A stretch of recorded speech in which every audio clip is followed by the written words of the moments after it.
Good morning, everybody. A few months ago, Kevin Ballister called me spontaneously, just like we do all of our conversations. And some of you might remember that he interviewed me in March of 2020, and that turned out to be a really good conversation. Totally spontaneous. So we published that video, and I also published the transcript as an article. And then I believe in December he called me again totally spontaneously. I was actually down in the basement by the fireplace. And we ended up having a really good conversation. And in that conversation I talked about leadership. Unfortunately, he lost the video that he recorded of that conversation. So we weren't ever able to produce that, even though I did produce a little ultra short summary of it, again talking about antiviral nutrition and how that actually connects with leadership. But I want to go back and revisit that concept of leadership from the perspective of education, and let me explain what I mean by that. I had the fortune, I suppose the good fortune, of attending military school in the United States, and of course, we had courses in leadership development. However, of course, after that and undergraduate college and graduate school and doctorate level courses and programs, we never had any classes in education. So that struck me as paradoxical, because we were being prepared for professional roles, and therefore arguably some leadership position within the community, but we weren't actually taught any leadership skills. So I was aware of that paradox because, in my teen years I had been exposed to certain concepts in leadership and leadership development, and yet as I got older and assumed more responsibilities and a greater role in the community, so to speak, through these professional credentials, I noticed that leadership was completely absent from the conversation. And then over the last couple of years, I'm sure that all of us have observed the absence of leadership, the absence of competent leadership globally. I mean, not simply in the United States, but we see it now, especially in 2020 and 2021. We see it everywhere. I mean, the total absence of leadership. So I want to have two comments on that. One is that we should take note, all of us should take note of the fact that leadership is absent from graduate level education, and it should be in every aspect of professional level education, because as a professional in whatever field you're in, or whatever field we're in collectively, by definition, being a professional requires being a leader. You have to lead people. That's part of being professional. You have to make decisions based on your education and perspective, and you have to assert those decisions, not in a malicious way, but that's what professionals are for. I mean, that's what engineers and architects and doctors and dentists and professors and biologists are for. They are supposed to take their education and training, use that to make educated and appropriate and contextualized decisions, and then assert those decisions and say, look, this is what I think is the best course of action, and this is what I think we need to do.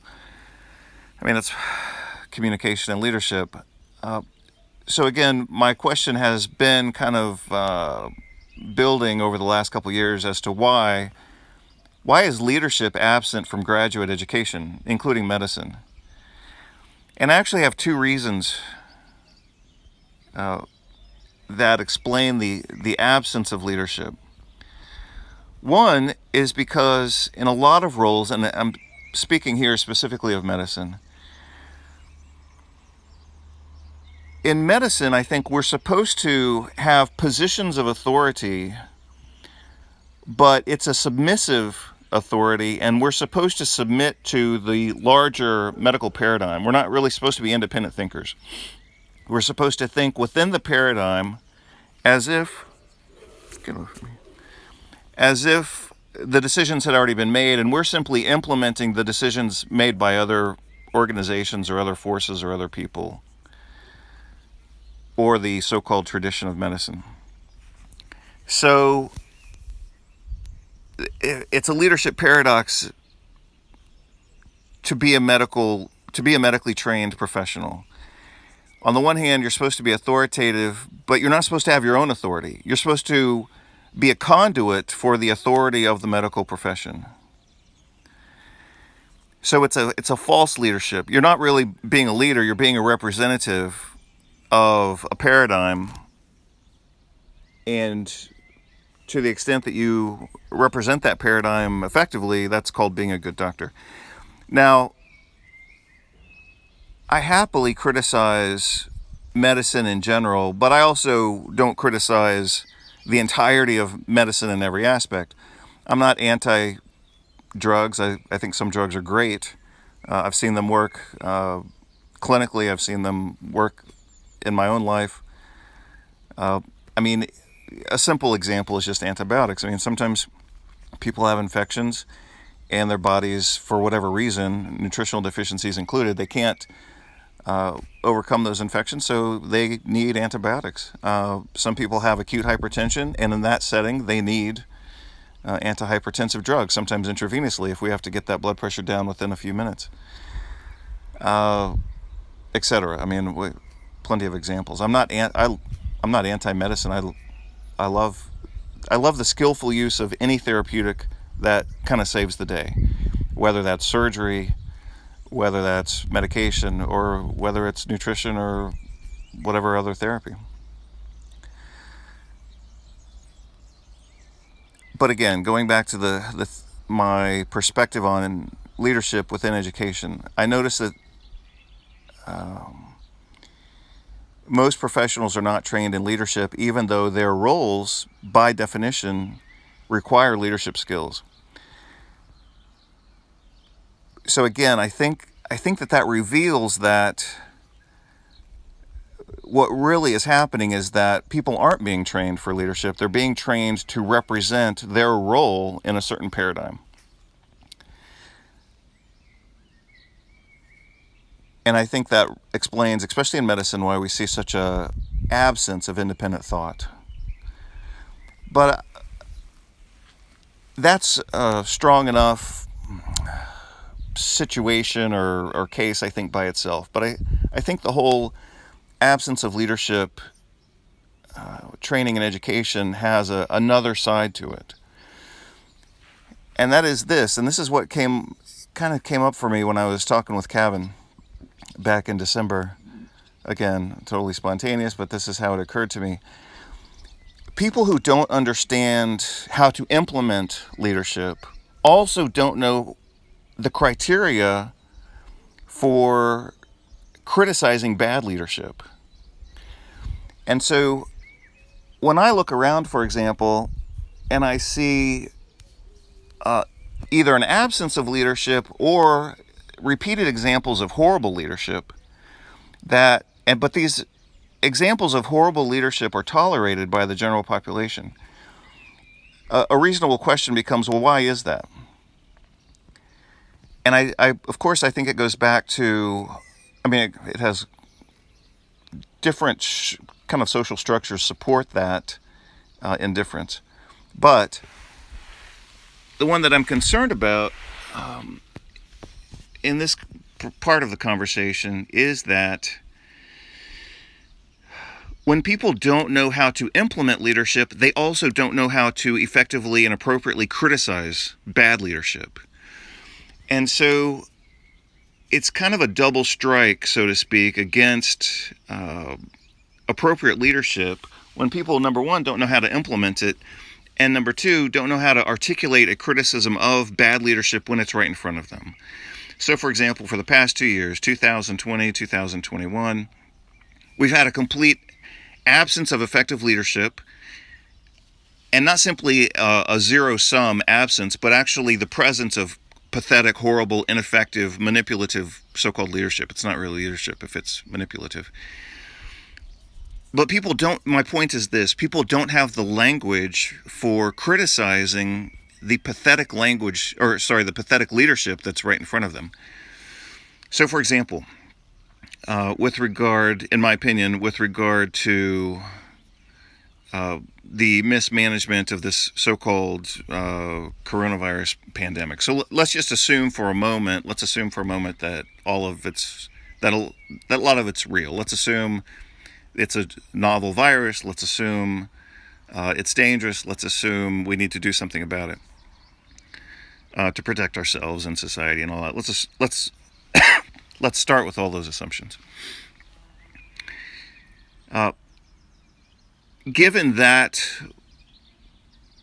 base of assumptions, we should implement certain measures to protect ourselves. And, obviously those measures are going to come with trade-offs. But the whole thing can't be a complete disaster, and then we still call it effective leadership. That's the point that I'm making. You trade off risks and benefits, but you can't say that the population has to endure all of the risk for none of the benefits. And right now we are enduring all of the risks for none of the benefits. So, for example, in leadership development, basically Leadership Development 101, I mean, this is what kids learn this is the start of leadership development. What are the responsibilities of a leader? The responsibilities of a leader are, in the military language, completion of the mission and welfare of the people. In that order in a military setting. So let's just take those two. Completion of the mission, so being successful in whatever we're attempting. And also welfare of the people involved who are implementing whatever the solution is. And right now we're not achieving either one of those. We're not achieving successful control of whatever this infection is, supposedly. And we're also not achieving welfare of the people. So we should be trading off something that ultimately provides achievement of the goal. So what is the goal? To live happy, healthy, and free, right? That should be the basic humanitarian goal. And that covers politics and medicine. Happy, healthy, and free. Right now, we're not happy, healthy, or free. So we're not achieving the mission of protecting people, apparently, because they keep talking about new viruses and new strains, and the vaccines are working, they're not working, their lockdowns are working or not working, whatever. But we should have clarity on this. We don't have clarity, and that's a symbol, that's a sign of bad leadership, is when no one knows what the hell is going on. Are we winning or not winning? If we're winning or not winning, what are the criteria? Are we happy? No. Suicides are up, addictions are up, divorces are up, separations are up, bankruptcies are up. I mean, we're losing on every front. We, the population. I'm not talking about we, the billionaires, because I'm not one of them. So we're not happy, healthy, or free. And we're not succeeding by any measure whatsoever. And yet, the leadership, the so-called, the political and billionaire influencer leadership, they're not being held accountable for their obvious failure. The obvious failure is we're not happy, we're not healthy, we're not free, we're not succeeding on any level whatsoever. And yet the people in power are continuing to have power and continuing to implement the same failed situation that's now been a complete failure. We're going on a year and a half. So my proposal is this. Number one, it's a sufficient tragedy that education from grade school level doesn't include leadership, because we all need to be leaders in whatever our roles are in the world. But secondly, we need to know how to evaluate and criticize bad leadership and call it for what it is when it's a complete failure, as we've had lately.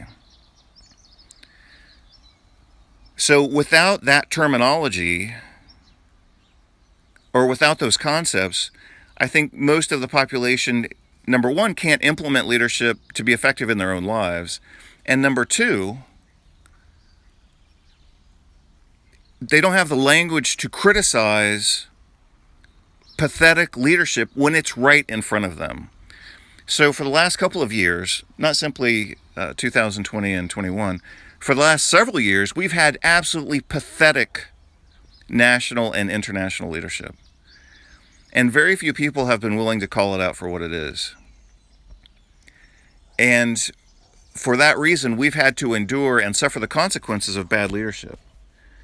So what I encourage all of us to do, and including myself, I mean, I've certainly read books on leadership, and I have had positions of leadership that I've tried to manage well, but we all need to improve our talents in leadership for our own purposes, for our local community purposes, whether that's our family or our neighborhood or our organization. But we also need to have leadership skills so that we recognize the absence of those skills in politicians who are supposed to represent us. And the way that politics in the I mean, everybody thinks they live in a democracy. If that's true, then you should, within a democracy, have some power to change things. If you don't have power to change things, then you're not living in a democracy. Secondly, if you don't have the power to remove political people who have power, then you're again not living in a democracy. And so, for example, let's just take I'll take one very obvious example from the United States. This guy, Dr. Fauci, has been leading the response to this pandemic viral infection, and it's been a complete failure. People aren't happy, they're not free, and they're not healthy. So it's been a complete failure. So he's a politician in a position of leadership and power. The people never elected him. But for the last 2 years, he's had more power than any elected official. Well, how can that be? How can that be that an unelected politician within a so-called democratic society is given a position of power that he's able to use with complete, in my opinion, incompetence? Based on what? It's not simply my opinion. I'm basing that on recognized leadership criteria. Recognized leadership criteria for a good leader is you have to achieve the mission and you have to look out for welfare of the people involved. That's basic leadership. That's leadership 101. You can't get around that. If you're not achieving the mission, you're not leading effectively. If you're so-called, quote-unquote, achieving the mission, but all your people involved are dead or miserable, then you're still not achieving the mission. So the two minimal criteria of leadership are achieve the mission and welfare of the people. You have to achieve both of those to be a really good leader. And according to the daily news, we're not achieving either one of those. So why are these people still in their positions of either elected power or unelected power? If they are elected and in power and proving themselves to be incompetent, then they need to be removed by the same so-called democratic process that put them in those positions of power. Worse is if they were never elected and yet they have these positions of power and they're managing these positions of power incompetently. So I hope that all of you understand that. If you don't, hopefully you can watch this video again, and I'll provide a link to the other video where I've talked about this a little bit. Again, everybody needs to know some fundamentals about leadership. The most basic concepts in leadership that I learned when I was still in my teen years is that the most basic definition of competent leadership is achieving the mission and welfare of people. You can extend that to politics and evaluate politicians. Are you achieving the mission? The mission for the population is People want to be happy, healthy, and free to pursue their lives and engage. I mean, freedom isn't simply hanging out on the beach. Freedom is also participating in your selected way in the community, whether that's laying bricks or paving roads or teaching students or designing drugs or treatments or lectures or writing books. That is freedom. So freedom isn't simply hanging out doing nothing, and wasting time. Freedom is how people engage in the world. But they need to be free to do that. And if they're all quarantined and locked down, then they're not participating. They're not free to participate responsibly. So again, number one, we all need to learn leadership. Number two, we all need to have leadership skills in our lives, in our communities, in our businesses. And number three, we all need to have leadership skills so that we can call out and critique bad leadership and say, you're failing at your job.